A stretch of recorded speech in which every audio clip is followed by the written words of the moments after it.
Hello everyone, welcome to our again a new episode of Growth Feed interview series. My name is Ashwini. Let's welcome Bryant Lau today. He has recently joined FlockJ as head of demand generation. He has recently written a small booklet named Guide to B2B Growth Analytics. I'm even more curious to know about it, Bryant. He has 10 plus years of experience in building B2B marketing tech stacks to early stage companies. So I think this is going to be a great learning experience even for me. Let's take it ahead and hear Brian's story from marketing communications coordinator to head of demand gen. Welcome, Brian. Well, thank you for having me, Ashwini. Our audience would love to hear about your journey so far. Yeah, Can you please take us through your marketing life? yeah, absolutely. I had an early interest in marketing, even just in my first couple of years when I was in college. And while I was there, I was fortunate to have a couple of really great instructors who helped push me down the idea of joining an early stage startup. And part of the reason for that was just that I had a really strong interest in making a broad impact at a company and continuing to develop my skills as a marketer. And they really pushed me towards the idea of working at an early stage startup as it can really help with both of those. I have this common theme throughout my entire career of working at early stage companies. The first couple didn't really go anywhere, and that's kind of what happens sometimes at startup life. Not every company is a home run, but the notable companies that I've worked at in the past are the most notable ones at least are Socrata and HighSpot, and both of them were relatively similar stories. Joined the company when it was like 12 or 15 or so employees. Worked there for 3 to 4 years and grew the companies to about 250 or so employees. Socrata eventually had an exit just a couple of years ago, and then HighSpot is continuing to grow like crazy. I think they're up to close to 600 employees now and Series E, et cetera. It's been Wow. a really exciting journey. Definitely have been able to get exposure to all different aspects of business throughout that entire career. But currently, I am now head of demand generation at Flockjay, as you mentioned earlier. Yes, Brian. Would you like to mention something about FlockJ, how you work there and how you have started and how things are going on in that marketing department? Yeah, so just to provide a little context about what Flockjay does, so we retrain people from underrepresented backgrounds for careers in tech sales. So typically, if you think about a typical profile of someone who enters tech sales, they're typically 1 or 2 years out of college. They start out as an SDR. And what we're trying to do is really help tech companies solve two problems. One is create a more diverse workforce. So we try and retrain candidates that more cohesively represent all of America. And then two, we train them to be top performers in their role. So this really helps tech companies that are one interested in becoming more diverse with their hiring, but also two hiring top performers who then are quicker to ramp and hit quota. So that's a little bit about FlockJ. What's kind of interesting from a marketing perspective is we actually are a little bit of a two-sided marketplace. So there's the student acquisition side, which my colleague Alan leads, and then my role is more focused on the B2B side of working with tech companies to hire on as hiring partners to then hire those students. This is going to be very interesting, Brian, because CustomFit actually belongs to this B2B marketing segment. This is going to be really interesting for me. So, what is that one marketing metric which you would like to go for a picnic on a lonely island? Mine is conversion rate. I love that question. Go for a picnic on a lonely island. um, I would say probably opportunities created, and I just really want the reason I select that one is I do believe that marketing as an organization should be tied to creating opportunities and scheduling demos for the business. Um, I think a lot of demand gen marketers might be more closely aligned to something around MQLs. And again, personally, it's not my favorite metric to align to because it can result in some of less desirable behavior. And I think if as a company we're focused purely around getting opportunities created, you can one have more of a one team mentality, but two, I think there's also a lot more interesting things you can do from a marketing perspective as a company. Great. So, you mentioned about the opportunity that you create. So, how do you exactly create those opportunity? Like any specific two, 3 points, if you would like to mention any tactics, if someone is 0 to 2 years marketers, how to Yeah, create that opportunity? yeah, I think there's a couple things. One is to create some of those quality opportunities, we'd want to first make sure that we have clear alignment across the organization around who our ICP is. What are the attributes of an ideal company that we want within our pipeline, first of all? Two, I think we want to make sure that we have a clear understanding of who those buyer personas are at each of those companies.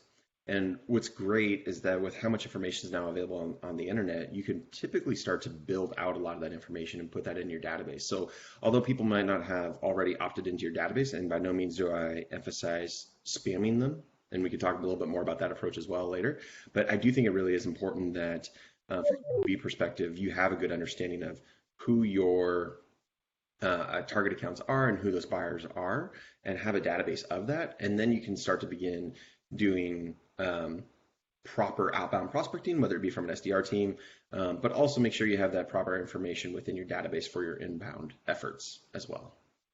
My God, Brand, you have just shared the whole strategy how you create the opportunity.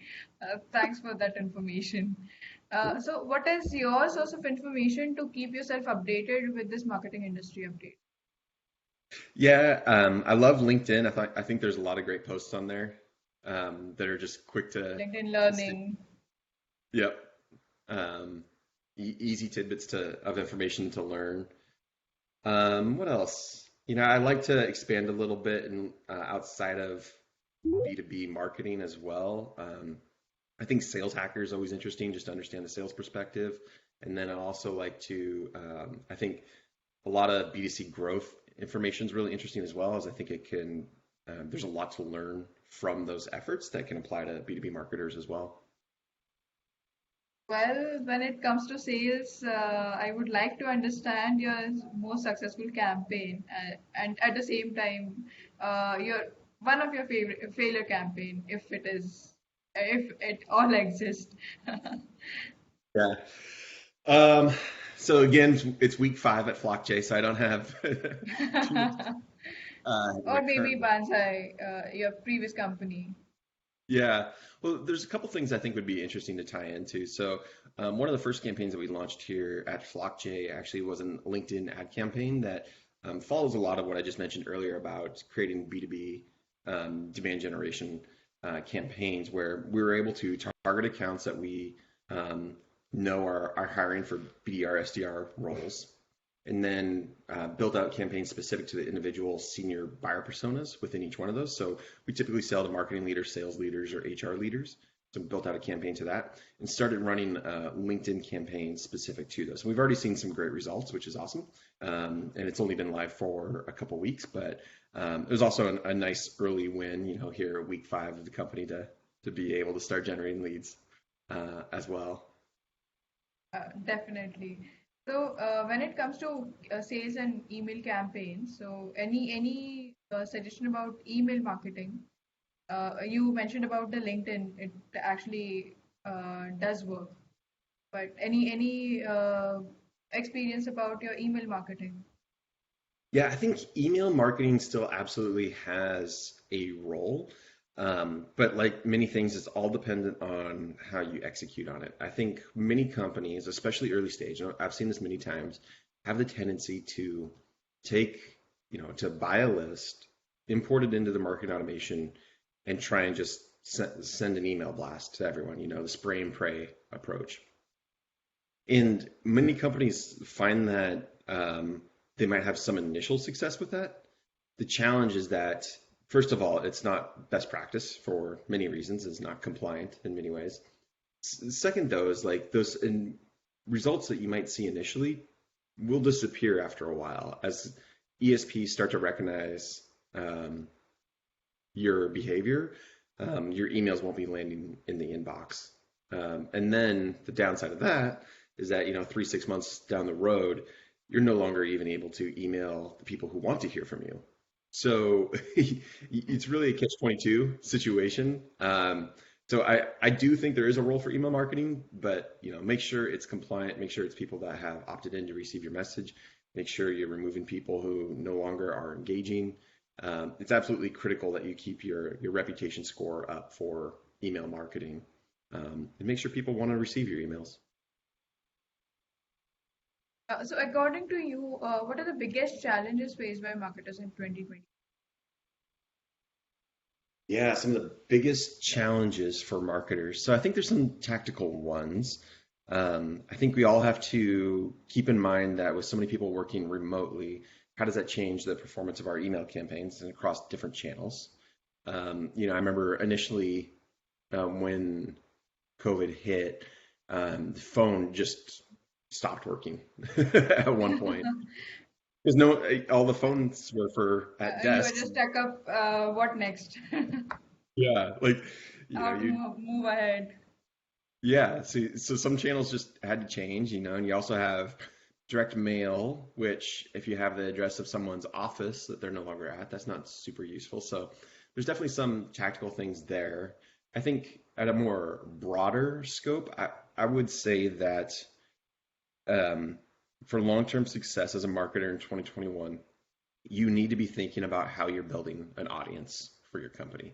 And I don't think it can be overemphasized by any means. It's purely the fact that you have to think about yourself as partially a media company focused around champion the specific mission your company has, like making sure that your buyers are seeing a brighter future that your company is leading the efforts around. And you just want to be a media company promoting the success of those efforts. You have mentioned about the attribution models in your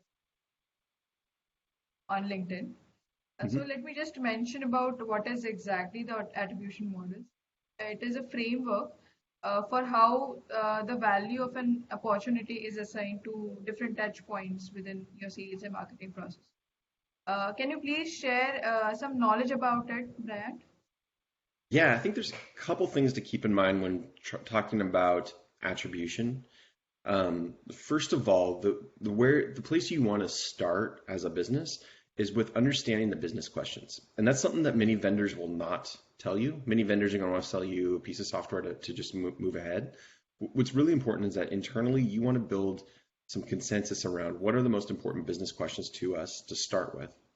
What are the data sets that can answer that, and then begin to understand what's the software that helps you do that. And I think that it's important to start with that framework. And then once you start to try to understand those business questions, you can jump into more of what are the different models that help answer that. One of the I think there's two broad buckets of the models that are existing. There's one that I refer to as activation, which basically is this understanding of where did this lead where did this lead come from in terms of where they are at within the sales cycle. So it became an MQL. What caused it to become an MQL? Now it's moved to an SQL. What was the single thing that caused that?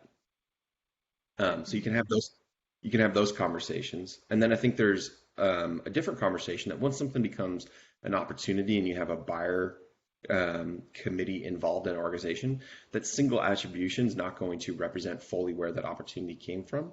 You're going to want to have some level of multi-touch attribution, and that's going to want to look across multiple people at the account and also multiple campaigns to understand what really contributed to that sales cycle. And I think one issue that many companies run into when looking at that is trying to think that they need to have an accurate dollar amount associated to each one of those campaigns across the board that are associated to the opportunity. And I would be very hesitant to do that. What I think is more important is that companies, once they start to build out these multi-touch attribution models, understand the differences. It's very difficult conceptually to say that this campaign resulted in 20% of this dollar value from the opportunity, I think it's more appropriate to say, well, we now know that this campaign resulted in 15% more than other campaigns. And that's where the value really comes in from a multi-touch attribution model. That's very informative, Ryan. So how do you ensure that your website is personalized with content based on your audience? You have Yeah, different segments. I think How do you?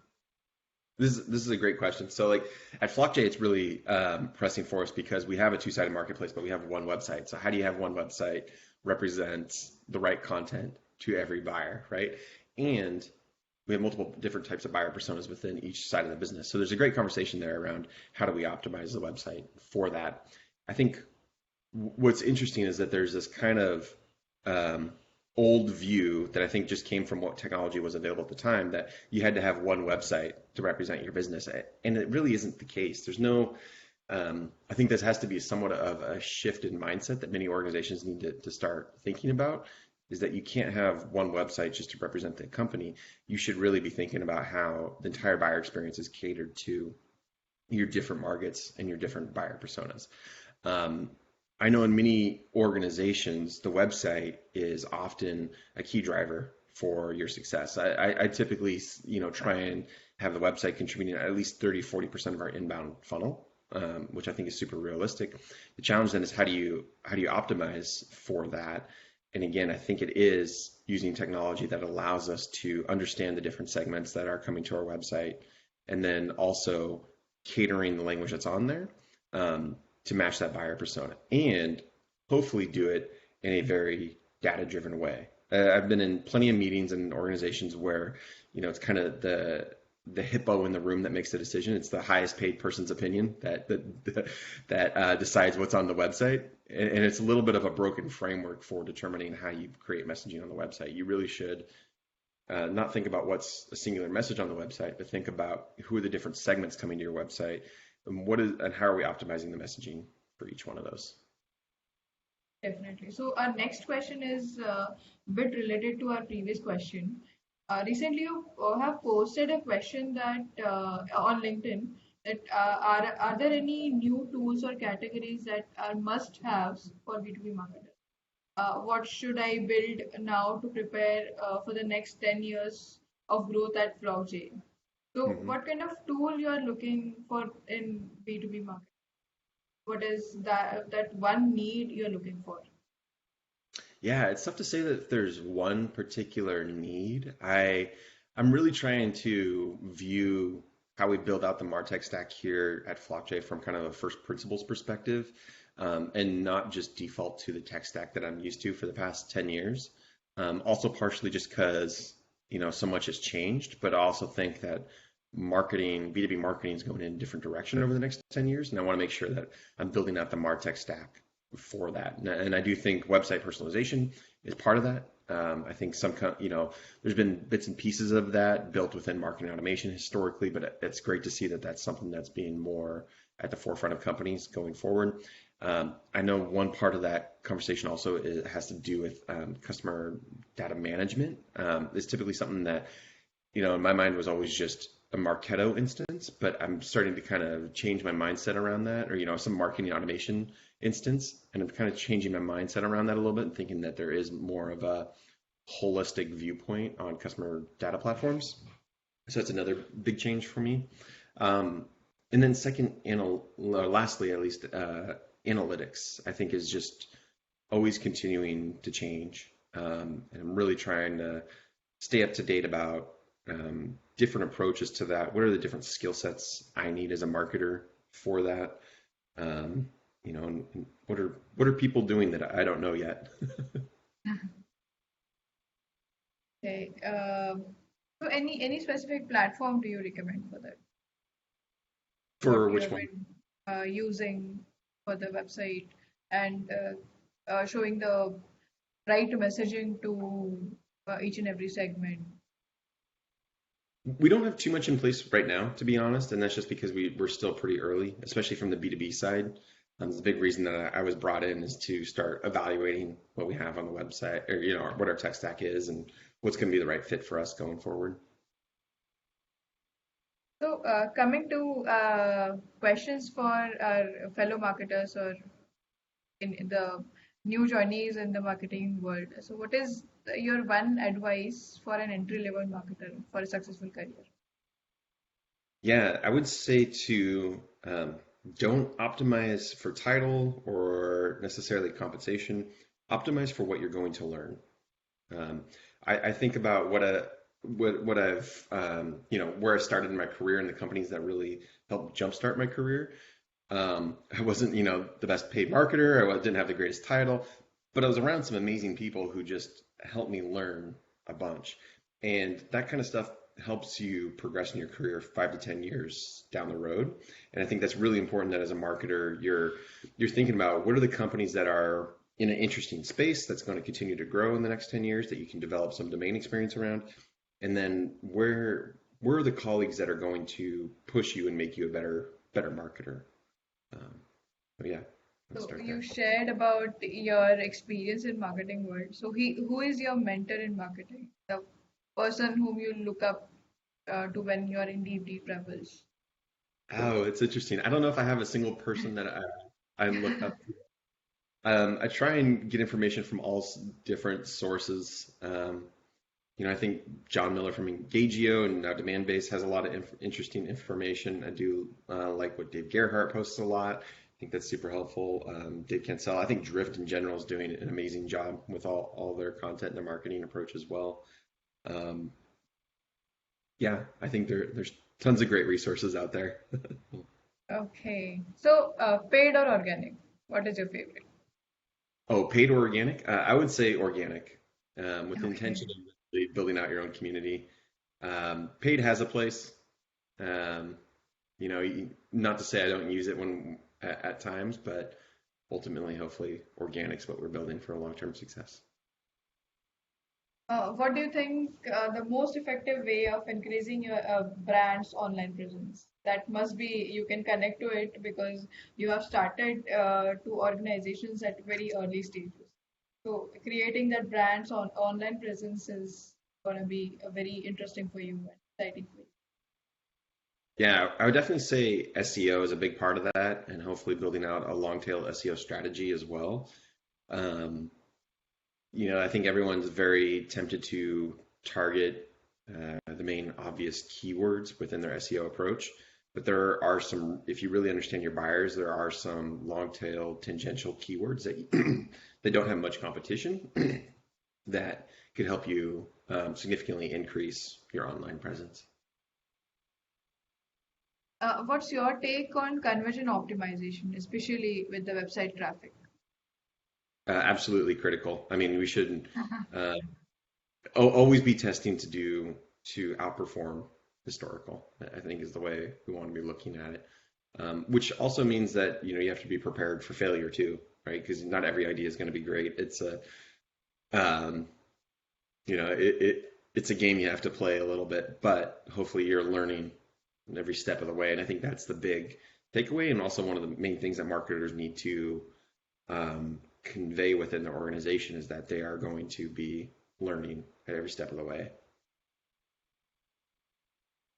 And how do you ensure that the ROI on your marketing campaigns is optimal?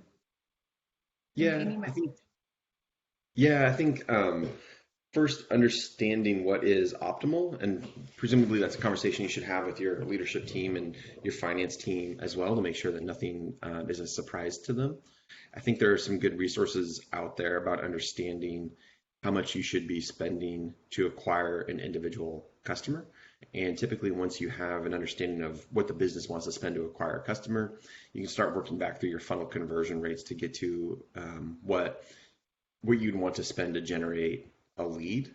And now the important thing to know is that as a business, you're not always going to have every campaign aligned to that. What's nice is that as marketers, we have campaigns that are inherently have very little programmatic expense. So like your website's always going to be running, you're always going to be optimizing it. Um, but given that that's going to be 30 to 40% of your overall inbound leads are going to have zero or relatively zero additional spend, that does give you some leeway to spend more on your paid channels as well.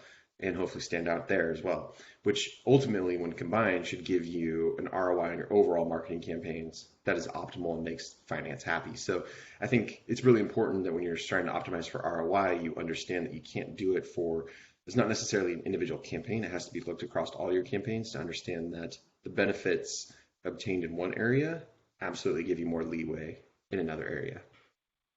Uh, that's really right. So finally, what is that Bryant's formula that you applied into this marketing world from start to end?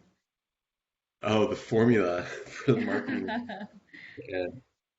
Well, I have this framework that I like to work with around what I consider to be successful demand generation. And I think of it as having three core pillars. So there's this first pillar of creating demand within the marketplace, which is heavily reliant on content marketing and building an audience and helping navigate that audience towards topics that are advantageous for your business. And then two, I think there's the conversion of that demand, which is typically what you see a lot of people think of demand gen marketing as, which is, the paid campaigns and the conversion, which is great, has a place for sure. And then the last part of fulfilling demand, which is basically when your sales team is able to convert prospects to customers to the opportunity stage. And there's not necessarily a huge lift that marketing or demand gen has to do at that stage, hopefully. But it's also super critical that demand gen's plugged into what is happening there and what's working so that we can know what the performance of the leads are that we're generating and how that's actually contributing to the bottom line for the business. So that's typically the framework that I like to use is that demand generation is not just spending tens of thousands of dollars a month on your campaigns. It really is not about that. It's really about these three core pillars that have to be aligned across the entire organization. Okay, right. So, we are really good with the conversation over here.